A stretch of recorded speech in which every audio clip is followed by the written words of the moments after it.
Hi అండి, నమస్తే. Welcome to my channel. ఈరోజు దొండకాయ ఎగ్ కాంబినేషన్తో సింపుల్ రెసిపీ ప్రిపేర్ చేద్దామండి. పిల్లలు ఇంట్లో ఉంటే ఎగ్ కావాలంటారు. దాంతోపాటు వెజిటేబుల్స్ కూడా కలిపి చేసిస్తే చాలా హెల్దీగా ఉంటుంది కాబట్టి ఇలా ఒకసారి ట్రై చేయండి. ఇది చపాతీలోకైనా రైస్లోకైనా చాలా బాగుంటుంది. లేట్ చేయకుండా మన వీడియోలోకి వెళ్దామండి. ఇక్కడ నేను ఒక పావు కేజీ దొండకాయలను ఉల్లిపాయలాగా సన్నగా పొడవుగా కట్ చేసి పెట్టుకున్నాను. ఇప్పుడు ఒక ప్యాన్ తీసుకొని దానిలో 6 స్పూన్స్ ఆయిల్ వేసుకోండి.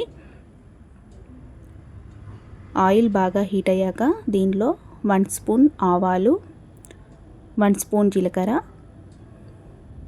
ఇక్కడ నేను ముందుగా ఒక ఆనియన్, పచ్చిమిర్చి, కరివేపాకు తీసుకున్నానండి.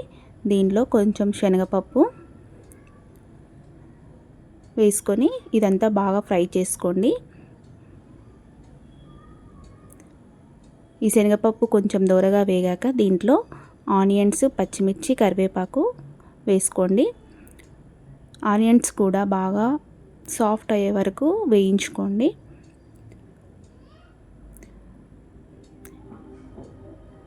ఇలా ఆనియన్స్ అన్నీ కలుపుతూ ఇదంతా కొంచెం సాఫ్ట్ అయ్యాక దీంట్లో చిటికెడు పసుపు వేసుకొని ఒకసారి బాగా కలుపుకోండి. ఇప్పుడు ఆనియన్స్ అన్నీ బాగా ఫ్రై అయ్యాక దీంట్లో ఒక 1 స్పూన్ అల్లం వెల్లుల్లి పేస్ట్ కూడా వేసుకోండి. ఈ అల్లం వెల్లుల్లి పేస్ట్ అంతా ఆయిల్లో బాగా ఫ్రై అయ్యేటట్టు చూసుకోండి, లేకపోతే పచ్చి వాసన వస్తుంది. ఇదంతా బాగా ఫ్రై అవ్వాలండి. ఇదంతా ఇలా బాగా ఫ్రై అయ్యాక దీంట్లో మనం ముందుగా కట్ చేసి పెట్టుకున్న దొండకాయ ముక్కలన్నీ దీంట్లో వేసుకోండి. దొండకాయలు సన్నగా కట్ చేసుకోండి. ఉల్లిపాయ మనం ఎలా కట్ చేసుకుంటామో అలా సన్నగా కట్ చేసుకుంటేనే బాగుంటుందండి. కట్ చేసుకున్న దొండకాయలను ఇదంతా బాగా ఫ్రై చేసుకోండి. ఫ్రై చేసుకొని ఇవి కొంచెం సాఫ్ట్ అయ్యే వరకు మూత పెట్టుకొని 10 మినిట్స్ వరకు మంటను మీడియం ఫ్లేమ్లో పెట్టుకొని ఉడికించుకోండి. ఇప్పుడు ఒకసారి మూత తీసి చూడండి. ముక్కలు కొంచెం ఉడికాయి. ఇంకొంచెం ఉడికితే బాగుంటుందండి. ఇప్పుడు దీనిపై మూత పెట్టుకొని మళ్ళీ ఒక 5 మినిట్స్ వరకు ఆవిరికి ఉడికించుకోండి. ఇప్పుడు మూత తీసి చూడండి. ఇదంతా ఒకసారి బాగా కలుపుకోండి. ముక్కలు బాగా మెత్తగయ్యాయి. ఇప్పుడు దీంట్లో ఒక 1 స్పూను కారం, 1.5 స్పూను ఉప్పు కూడా వేసుకోండి. ఉప్పు, కారం మీకు టేస్ట్ తగ్గట్టుగా వేసుకోండి. వేసుకొని ఇదంతా బాగా కలుపుకోండి. ఉప్పు, కారం అంతా దొండకాయలకు పట్టేటట్టు బాగా కలుపుకోండి. ఇదంతా కలుపుకొని ఇప్పుడు మూత పెట్టుకొని మళ్ళీ ఒక 5 మినిట్స్ వరకు ఉడికించుకోండి. ఇప్పుడు 5 మినిట్స్ అయ్యాక ఒకసారి మూత తీసి చూడండి. ముక్కలు బాగా వేగాయండి. ఇక్కడ నేను 6 ఎగ్స్ తీసుకున్నాను. ఈ కూరకు తగ్గట్టుగా ఈ 6 ఎగ్స్ ఇందులో వేయండి. మధ్యలో ఇలా వేసుకోండి.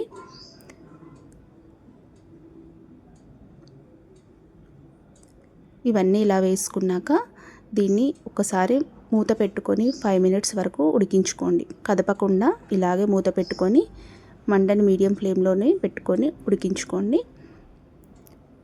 ఇప్పుడు మూత తీసి చూడండి. దీన్ని ఒక్కసారి మెల్లగా కలపండి. అది కొంచెం కదలకుండా మెల్లమెల్లగా కలుపుకోండి. ఇప్పుడు మూత పెట్టుకొని 5 మినిట్స్ వరకు ఉడికించుకోండి.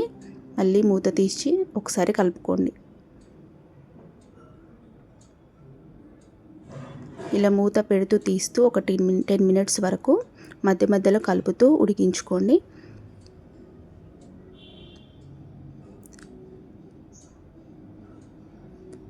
ఇప్పుడు ఒకసారి ఇలా కలుపుకున్నాక దీనిలో ఒక 1 స్పూన్ ధనియాల పొడి,